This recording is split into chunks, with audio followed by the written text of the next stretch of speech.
What's going on YouTube? My name is FG3000. I'm back in the place to be and welcome to Might and Magic Elemental Guardians. This is a brand new hero collector brought to you by Ubisoft, which has been on a roll lately, at least on PC. They've kind of reinvigorated the division. They've gotten worldwide acclaim when it comes to Rainbow Six Siege. They removed lock boxes out of the Shadow of Mordor game, so Ubisoft has been doing pretty well on PC. Let's see if any of that trickles down to mobile here with their brand new title, Might and Magic Elemental Guardians. Since this is a hero collector, you guys know what I always say when it comes to hero collectors. A hero collector is only as fun as the heroes that you can collect. So let's take a look at those first, shall we? So we're gonna run over here. Now, your first impression of this game instantly is that the game looks very similar to Summoner's Wars, and that is not an unfair comparison. I think that's very apt. In a nutshell, this is a Summoner's Wars 2.0 basically, so do keep that in mind when we kind of go through the creatures. Now, the creatures kind of have like a cutesy art style, which is not necessarily my favorite. This guy right here, I don't know if Apple gets anything, but for Android people that pre-register, you get the Android guy, Android Andy, so that's kind of cool there. But kind of a cutesy art style, not my favorite, but I do like this character design more than Summoner's Wars, so that is that. Now, you also, let's go and take a look at a little bit more of the creatures here. So you can also, when you move up to like a Natty 3, for example, they look a little bit more intricate, a little cooler looking, as you can see there.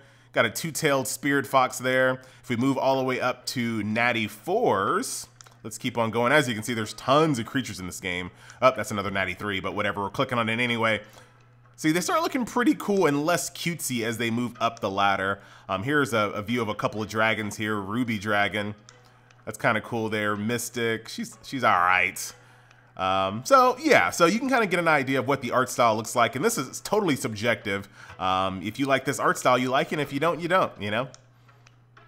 Very cool there, and there you have it. So those are the heroes that you can collect. It gets a neutral from FG. Not my favorite, but I don't dislike it. So take that as you will. So let's go ahead and jump into some combat here, because that's where a lot of these games spend most of their time. Now, this map looks very familiar. I'm sure you've seen it in many games. You go through each one of these stages trying to 3-star as many as you can. If we go over to the Floating Islands, which is the very first stage, as you can see, there's a normal, there's an advanced, and then there's a nightmare. Once again, I'm not showing you guys anything you've never seen before. What I'm going to do is jump into the ice caves and show you a little bit of combat here. We're gonna go straight for normal, and we're gonna do a boss encounter so you can kind of see a little bit of everything.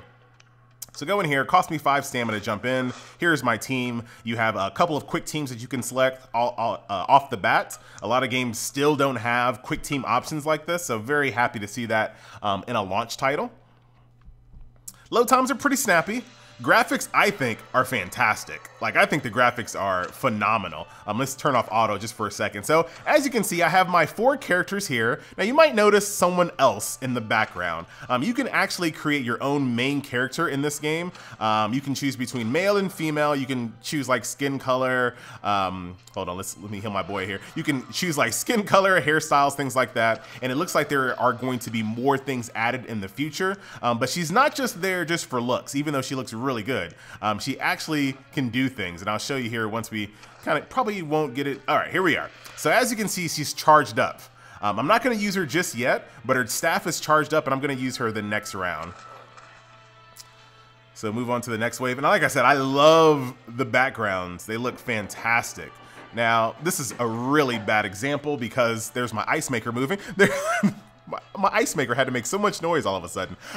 This is a really bad example because every single creature I'm about to hit right now is strong against my attack, but I'm gonna do it anyway. So there you go. My main character can do a little AoE attack that kind of charges up as the fight goes on, and you can actually customize her to make her do different things as well. So we're just gonna turn it on auto for now and kind of just blow through this here and get to the boss fight. Very big, in-your-face boss fights, boss encounters. I love, and you guys have probably noticed this, and I've said this about a few games, I love beating up a boss's torso. Like, something about a creature being so big that I can only fight its torso or its hands. I really like that. Started from World of Warcraft, and I've just loved it ever since. So I love boss encounters that look like this. As you can see, pretty straightforward. This is a zone that I've already completed. So it's rather easy. One thing that you notice here that I actually have turned on in the options are visual effects. So in the snow, you can actually see like the snow steam kind of creeping off of things in the environment. So really cool. The same thing with the lava stages. I'm actually going to show you that really quick so you can kind of see more of the stage effects, which I think are a really cool touch. It's snowing, you see the steam coming off of things, and then if we move on, I'll show you the Glyph system. Yes, yeah, it's just like Summoner's Wars. just like Summoner's Wars. All right, so let's jump into one more combat stage here so you can see one more environment. So here's Volcano. All right, yeah, we'll go ahead and do a stage that I haven't beaten just yet. Bring my squad, and let's go. Now, eventually you're gonna bring characters that have better elemental advantages as things get a little bit harder, but I haven't had to be challenged yet, but we'll see what happens in the future. Now, I don't know if you can really see it, but look at my characters. They have that whole like heat wave effect going on about them since I'm in a lava stage. Everyone has like a little blur on them, but that's by design. It's like I said, it's like a heat wave effect, which I think is really cool. Something that they didn't have to do, but they did. I always appreciate little small touches like that. So we're just gonna blow through these guys, and then I'll show you some more aspects of the content that is currently in the game. Very easy, and like I said, I haven't had any encounters that have maybe not used auto just yet, but obviously in a game like this, PvP is a really big aspect of it, and you will not be using autoplay when it comes to PvP, especially if you want to actually rank up in a reasonable amount of time. Very cool little fire griffin. Griffon.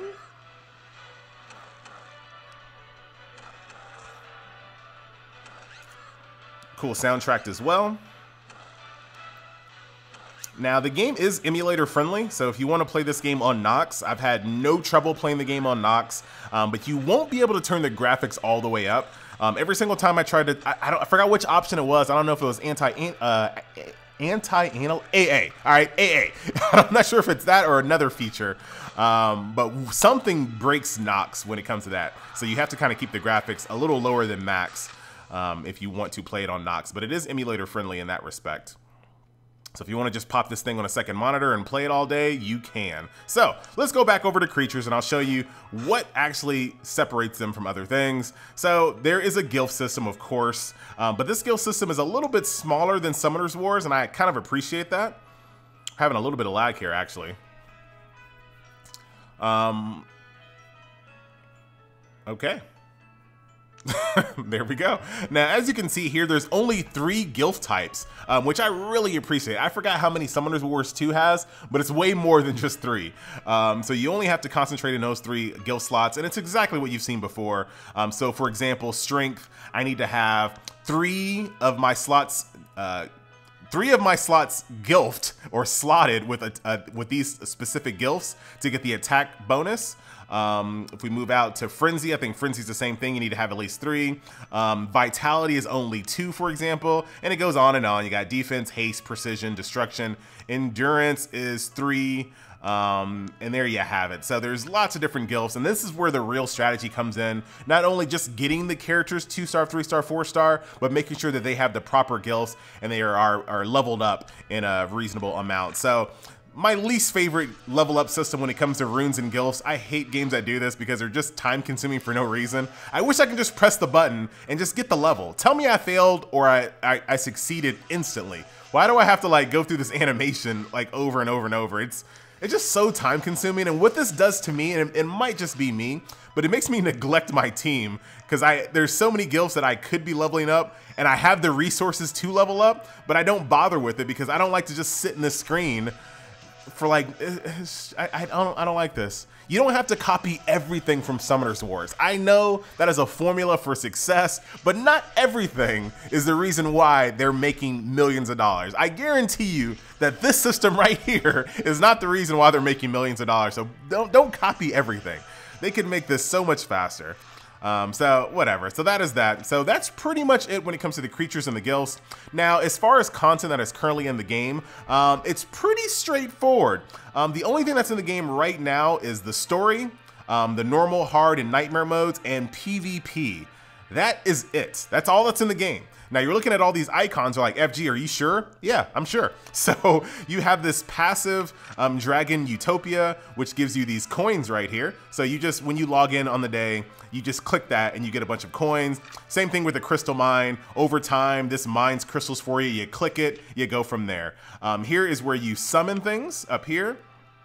So that's that. Here's where you can customize your main character. Oh, I got skills I need to unlock that I haven't been messing with, but we'll look at that in a different video. But like I said before, you can actually use different skills and different upgrades on your main character.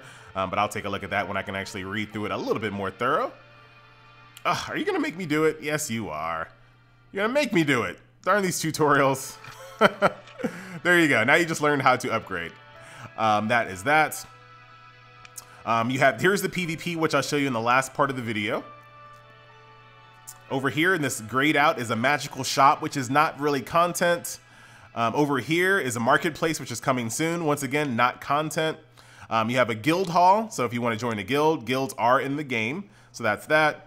I already showed you the place where all of the creatures are.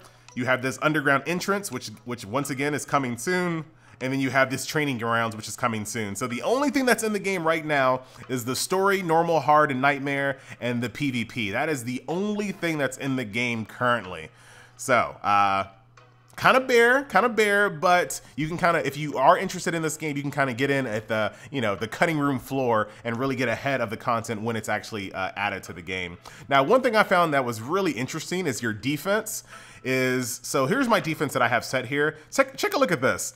These creatures will be locked in other areas of the game. So this game kind of forces you by default to level up quite a few different characters and not just your main few, because your defense characters cannot be used in other parts of the game. So you got to level up more than just a handful of characters in this game. I'm just going to do some PvP just for the sake of the video here. I've actually never done it. Oh man, that android. Oh, interesting. That's kind of funny. So that free android character that we get, you can't use them in PvP. I guess they didn't want to make it, unfair for people that were on iOS. Screw iOS. I'm just joking. Hey, everyone that has an Apple phone, don't unsubscribe. Please don't. I need you. But here is PvP. All right. Yeah, we should be able to we're just going to auto this and out. Since the video is getting a little bit long and I don't even have a full squad without my android homie. Oh wow, I'm getting destroyed. Well, this guy's level 22 over there, level 18, little dragon guy, whatever. I should just cut this out the video. Anyway, guys, I think that'll do it for this title. Once again, this is Might and Magic Elemental Guardians. Not a lot of content in the game right now as far as variety, but it will take you a very long time to get through all of the normal, all of the hard, and all the nightmare. So I don't want it to sound like the game doesn't have content, because it does have a lot to keep you busy. There's just not a lot of variety just yet. So that is that. So that'll do it. Once again, guys, my name is FG3000. Thank you so much for watching, and I will see you guys next video. Later.